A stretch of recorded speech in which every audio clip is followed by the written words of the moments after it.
Hello, I welcome you all today to the lecture series of cognitive ergonomics. I will take the lecture forward as where we left last time, cognitive safety. In the previous lecture, we discussed about the causal factors, causal models, the cognitive safety, why it is important, and along with that, we even discussed about the increase in the number of papers in the area of mental workload.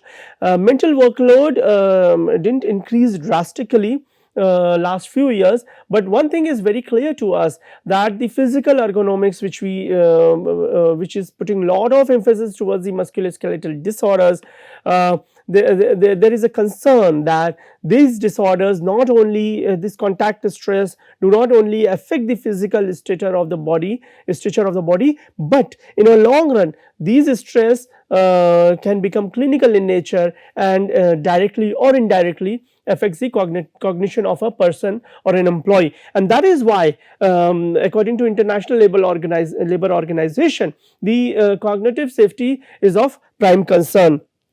Let us start with musculoskeletal injury. When an Italian physician, Bernardini Ramazzini, who is known as the father of occupational medicine, he proposed that the increase in musculoskeletal injury is because of the three factors. Constant sitting. If you are sitting at a workplace setting more than 5 to 6 hours, then because of that musculoskeletal injury is there.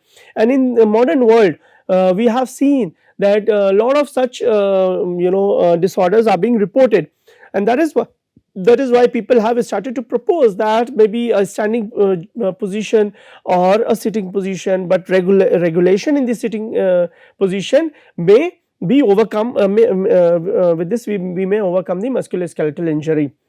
The perceptual motion of the hand in the same manner, the typing of a keyboard. So when you are typing your keyboard for too long, then this could result into an early arthritis, or when you are a jogger and a runner of a marathon race and you are running too long, too much, then the ligament in the joints also could result into the musculoskeletal injury. It is an established fact that inter-individual differences are already there, and individual may his or her physical injury or physical dynamics is very different from the person Y. Then the attention and the application of the mind. So imagine when the Italian physician was proposing the musculoskeletal injury, the third factor, the attention and the application of the mind, was being reported long back, but did we actually paid an attention to it? Since then, since 18th century, it took almost 2 centuries to us to understand the significance of attention and application of the mind itself, and how important it is that the mind should be healthy condition. If the mind is not in healthy condition, then the performance, efficiency and the safety violation may occur, and we have seen this thing with several examples also in this lecture series. Acha. Repeated or forceful effort, if you talk about repeatedly, person is putting some forceful effort is there, or sustained static loading is there, non-neutral posture, the improper body posture is there, accelerated movement, as I was telling you about, too much running, too much movement, moving up and down using the staircase can bring an early arthritis also. Externally applied comprehensive forces, sometimes the forces are being applied, the lever, the door opening and closing, maintaining the camera at certain angle for too long, or a firefighter holding a water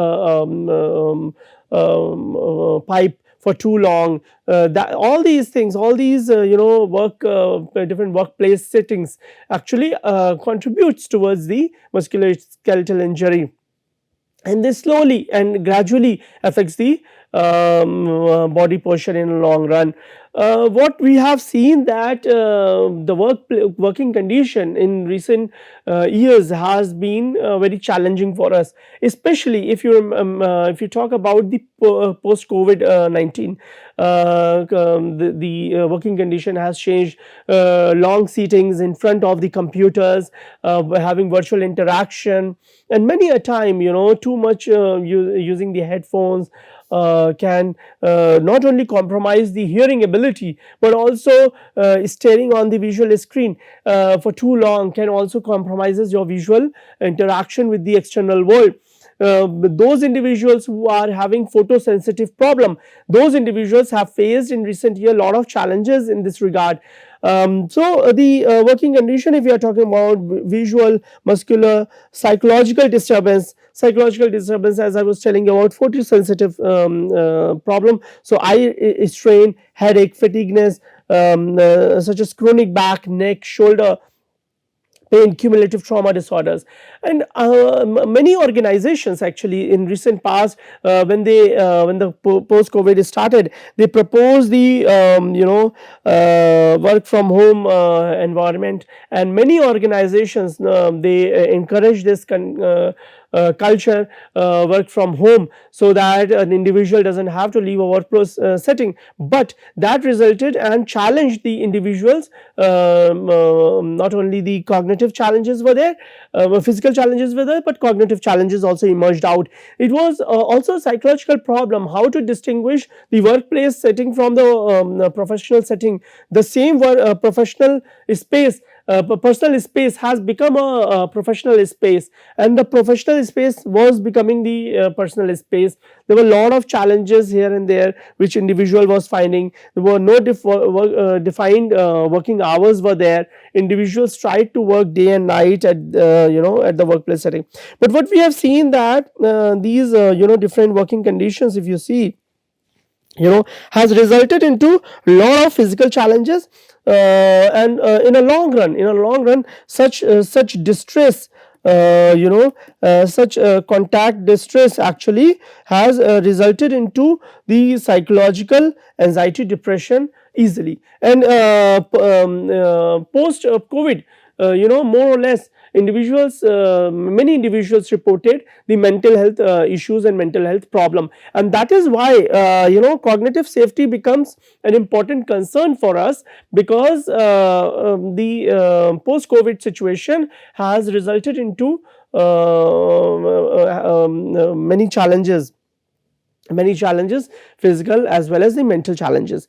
Many occasions what we have seen, that the employers and the workers, or employers and the employees, have underreported such scenarios. Why cognitive safety has been compromised? Because people do not report clearly the challenges which they are facing to. The more reported cases highlight only the physical ergonomic challenges, musculoskeletal injuries, but the cognitive challenges or mental workload challenges people have not reported.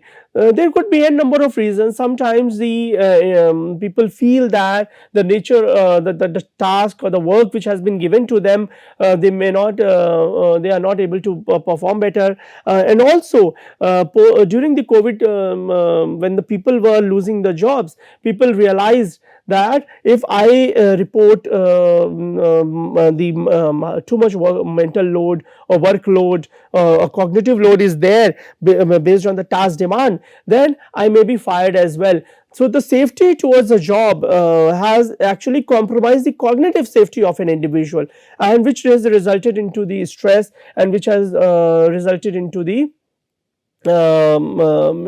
clinical problems such as anxiety and depression. Some individuals even have faced the challenges of ostracism. So clinical ostracism has been reported in many cases. So failure to recognize the work relatedness task, the challenges, the cognitive safety or physical safety which is an individual is suffering, with this, or is being compromised? Is it related to the work? So to have an association, many a time people haven't reported it. Many occasions they didn't see that the workload is too much, which has actually resulted into the person's stress, and this stress has been for too long, because COVID lasted 2.5 years. So first wave came, and then people lost their job. Second wave came, then people lost the job. Third wave came, and then slowly we started to build ourselves and prepare ourselves together. But the result of COVID actually impacted in such a way that the cognitive the workload increased, and this increase in workload actually resulted into the stress, and which ultimately affected the cognition of an individual. But people were not able to associate it clearly, and they that is the reason that it got unreported many occasions. Concern about the job security, as I was telling earlier, workplace incentives for the supervisors to discourage reporting. So many occasions, the employers or the supervisors say that you finish this job, you meet the deadline, and then you will be getting an incentive, and as a result, and as the need of more money, more monetary funds, or more monetary rewards or incentives, people do not report this thing, that too much work stress can often result into a mental workload, and this mental workload may ultimately result into a clinical problem. They don't report it. Employees' preference to avoid workers' compensation system. So employee do not have that biasness or any understanding towards that, and even they feel that obtain the medical health coverage through private insurance has been already taken, and the employees just feel that I have been provided with this medical coverage, so I am being covered. There is no other thing is being required in that regard. So also many occasions they unreport it, because once they understand that my employer is giving me the health insurance, or through this organization the medical facilities are there, so why I have to report about this mental workload, why I have to report that due to increase in workload actually affected my cognition, why do I have to report that increase in mental workload has resulted into a clinical problem such as anxiety and depression to me, or a social ostracism. Such things, why shall I report it when I am having an insurance provided by my employer? So they underreport it. Anticipated rejection of the claim also, many times they feel that if I report it, then the claims which I am going to make related to my newborn child, and my pregnant wife, and my ill mother or father, or the health condition, the bad health condition of mine, which my employer is currently being providing an insurance to me, tomorrow if I just raise such a complaint, then these claims will be get rejected. Then also these reports get rejected because of the self denial of the injury. Many a time person get injury, many a time person is getting injury, and they are in denial that this is not a musculoskeletal injury, this is not a major injury, I am having a thumb pain, or I am having a finger pain because I might have used improper gesture of, or I am having a cold shoulder because of my improper gesture of sleeping. Many a time people do not even feel that, oh, I am not capable to solve this mathematical problem. It is because of the complex nature of the problem itself, but because of my own lack of skill and ability. So the person do not lives in a self denial state and do not report it. And also because of the financial need to support oneself and the family member. So people lives in that denial. Transfer or leaving of the worker, disability, retirement, all these factors, if you see actually I may get the transfer, or I have to leave the job, all these things, because of these reasons people do not report, and as a result what happens that the mental health or the cognitive safety of an individual is being compromised. If you see the occupational health, according to International Labour Organization or World Health Organization, Committee on Occupational Stress should has put a lot of emphasis that occupational health should aim on the promotion and maintenance of the highest degree of physical, mental, social well-being of the worker. So mental health and social well-being is an important concern. Half of their everyday life an individual is paying at a workplace setting, and if the workplace setting is not being so helpful, then not only the physical compromise is there, but the mental and the social compromise will be there as well. So according to International Labour Organization, an organization has to put an emphasis upon the mental and the social well-being, prevention among the workers, departure of the health caused by their working conditions. The employee who is leaving the organization should not leave the organization based on the health condition, but that has to be seen closely, and it has been seen that healthy employees can be nearly 3 times more productive than the poor health employees. So which means that an organization has to put lot of emphasis over the healthy employees.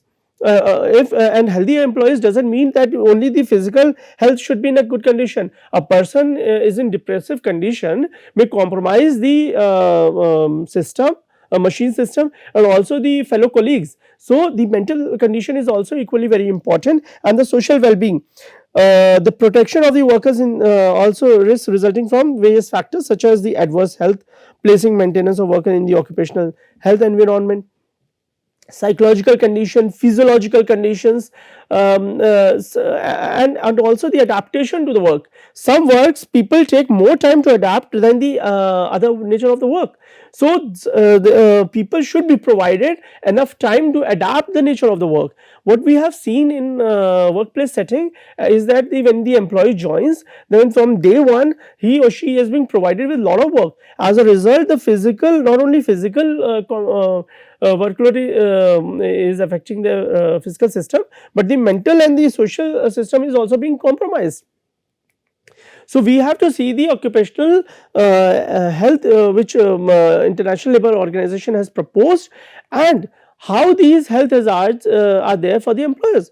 So increased absenteeism, when a person is sick or ill, then they will be absent all the time, and because of that there will be less working time, no matter how much incentive an employer is providing. But if the physical conditions, mental condition and social condition is being compromised, person will not be coming to the workplace setting because the work environment is not healthy. And that is why higher organization pay lot of emphasis not only the physical system, but also the cognitive, mental, and this social system of the employees. Adverse effect on labor relations. What kind of relations an individual is having? If it is bad in nature, then it may consequently affect the company itself. Higher insurance and compensation cost. More insurance should be provided, so that people should not be hesitant towards the mental health and taking the and seeking the help from the mental health practitioners. What we have seen is that the low insurance and compensation cost has limited the individual to approach the mental health practitioners. And not only this, but also underreporting has seen a prime concern. Increased probability and accidents and the error. So if occupational health is seen properly, then the probability of the accidents and errors will be occurring less. Employees are having a very healthy environment, healthy mental environment, where like-minded people are there, they can share, and there is a full support rather than a hostile environment. No ostracism should be there. Restriction, job transfer, and high turnover of the workers. Even it has been seen that the occupational health hazard is there, more job transfer is there, more employees are turning over in such limitation, more restrictions they come up with. Restriction could be in a limitation in the workplace setting as well. scrap and decreased production. It directly affects the performance and the production of the industry as well. A lot many lawsuits are there. Employees are putting lots and lots of lawsuits to the working organization. Of course, the employers are ensuring that these lawsuits should be nullified and can be counter argumented in the court, and then can be dissolved. But what we have seen in recent past, that a lot of these suits, increase in lawsuits, actually indicating that the occupational health is not very good at the workplace setting. Low quality of work is seen. Individual who is very is unhappy, individual who is having more mental health challenges, then they seem to provide less work, and that compromises the quality of the work. Less spare capacity to deal with emergencies. Even these individuals seems to lack the ability to deal with the emergencies also. High administrative and personal cost. Well, such things are there. More absentees is there, relationship is bad, low quality is there, more lawsuits are there, then the personal and administrative cost will automatically is going to increase. So we have to ensure that this should be provided. Now here we were talking about the occupational health hazard related to the employers. Let us see the occupational health hazard related to the workers. Pain and suffering due to injuries and occupational diseases has seems to increase. When the occupational health is compromised, then more injuries and more occupational diseases are there. We have seen medical care cost has increased tremendously, because people are also in the self denial condition, people are not reporting it, and in a long run what they see, we have seen is that the medical cost has increased. Lost work time, less and less work time they are investing it. Lost future earnings and fringe benefit, they lose their future earning and fringe benefit also, because they are not performing better, they are not regular, lot of absenteeism is there. So as a result, what happens, that the employer always feel that their workers or employee is not regular, and as a result they provide less and less earning and fringe benefits to them. Less incentive is given to them. Reduced job security and career advancement. If the employee is not working and being regular to the workplace setting, then they will be fired. Nobody wants a person who is compromising the work. Nobody wants a person who is compromising the performance efficiency, because the company will be at a stop, and the company will be at loss. So to provide the safety and security, the employer will be removing the employee. So the less more job security is there, can be there. Lost home production and child care. So if the occupational health is compromised, then no child care facility will be given to the individual. Also home care cost provided by the family member will be decreased. The employer is not going to give his employee more funds in that regard to support the family member. If a company is in a loss, then the employee also has to face the consequences, adverse effect on the family relation. When less money is there, to support a family member, a large family, then we see the family relationship is also being compromised. And if we see a case studies coming from the US soil, or Australian, or any European, then we have seen that the occupational health hazard has also affected the family relation and also the marital effect, marital relationship. The more increase in divorce rates are there because of the occupational health hazard condition.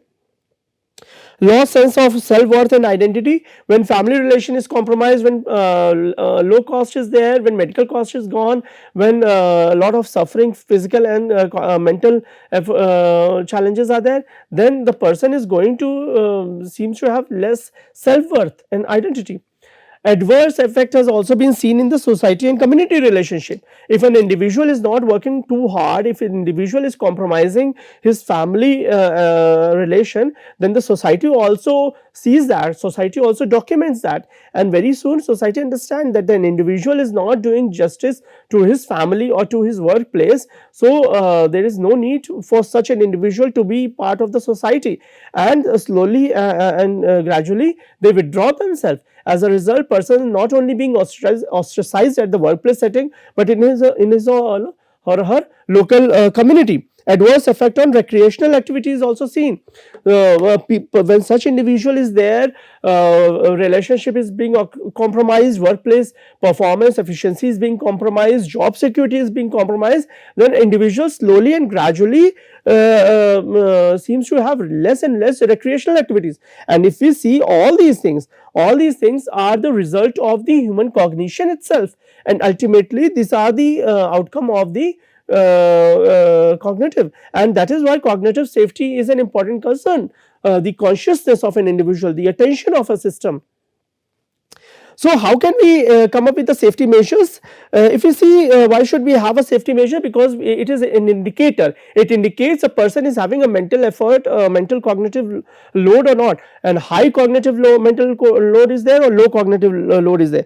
So there is a famous quote: if you can't measure it, you can't improve it. So why it is important? Because if you are talking about the cognitive safety, we have to first see how can we measure this cognitive safety, and once we measure the cognitive safety, then only we can work in this direction of cognitive safety. So if there is a measure which can measure the attentional processes or memory processes or perception processes or sensory processes, then these measures can be an indicator for us to improve these systems so that we can enhance the cognitive safety. So main purpose of measuring safety performance is to check the current status of safety. What is the safety of an individual? Once the safety is being measured, then we can directly understand if the safety is there, then the performance will be there. If the safety is being compromised, then the performance will be compromised. Current safety measurement management system. So Laufer and Ledbetter in 1986 provided the goal of safety measurement. One is assessing the effectiveness of the safety program at the site. What is the safety is there a safety program, and how effective that system is there? So for instance, if we talk about the fire safety system, so in your college, in your office, do you have precautionary measures towards the fire system? Do you have an installation of the water pipes? Do you have an installation of the fire extinguishers for different fires? Determining the reason for success and failure. What could be the reason for the success and failure? And we have to understand this problem closely. What are the stages, reasons and number of reasons related to that?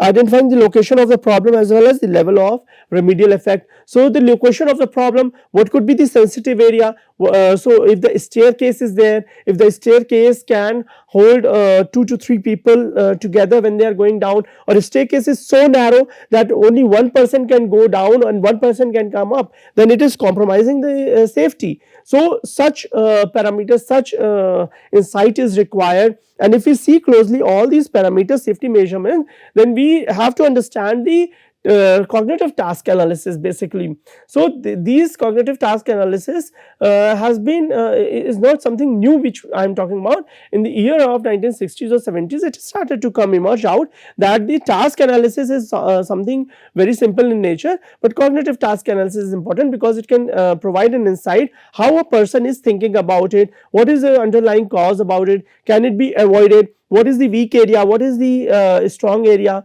what is the danger prone area, what is safety promoting area.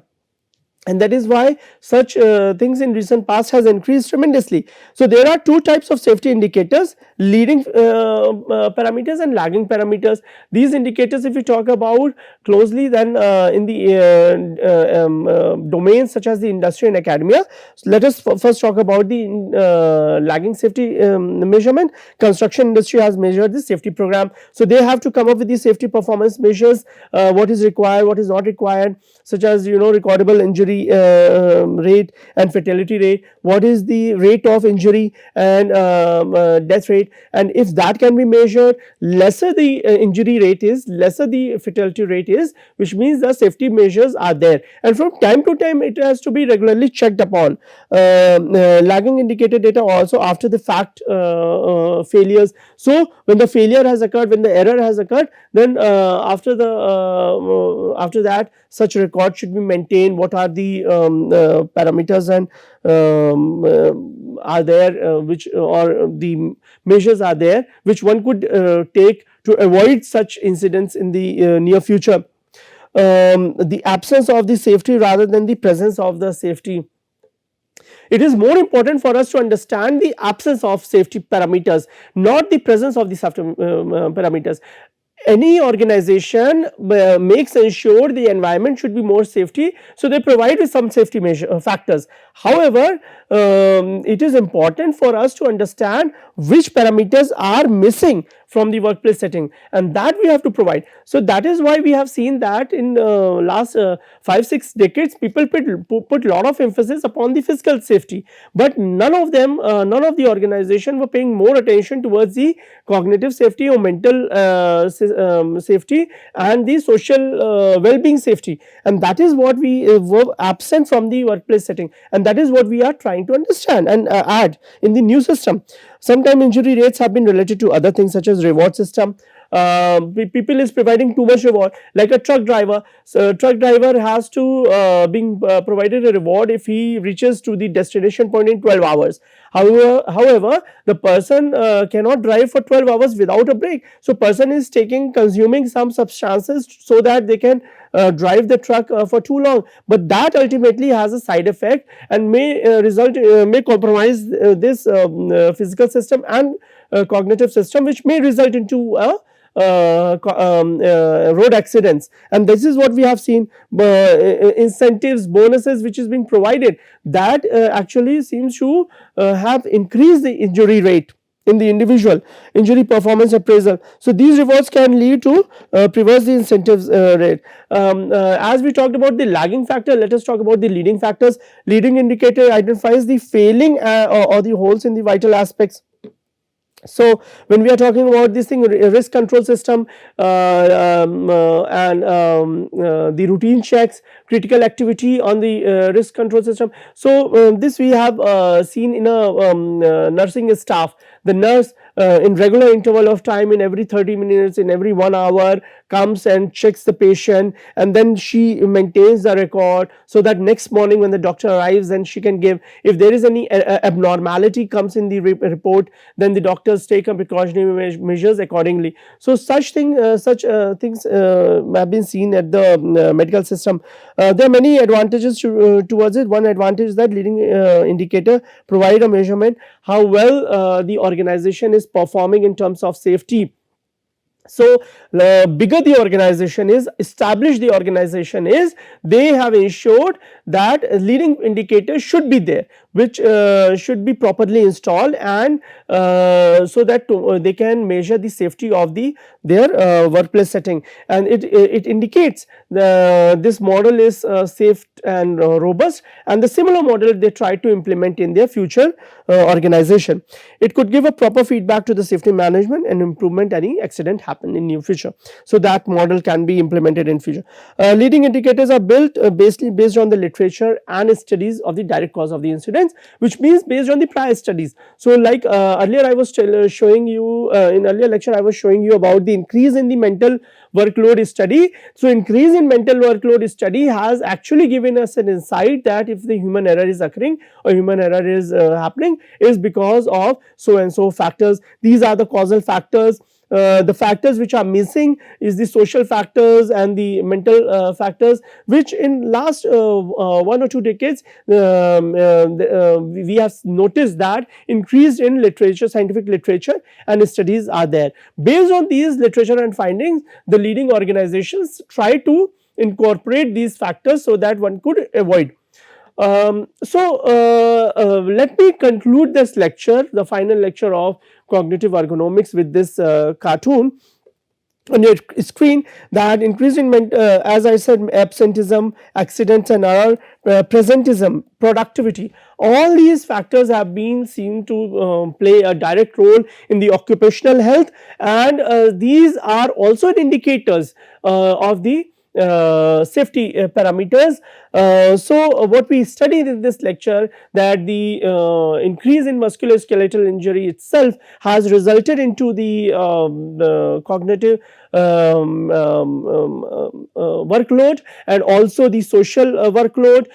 Unreporting such factors due to a number of reasons, the reporting of the employees side has resulted into increase in the cognitive workload, has resulted into increase in the social well-being challenges, which these days in which we are closely addressing it.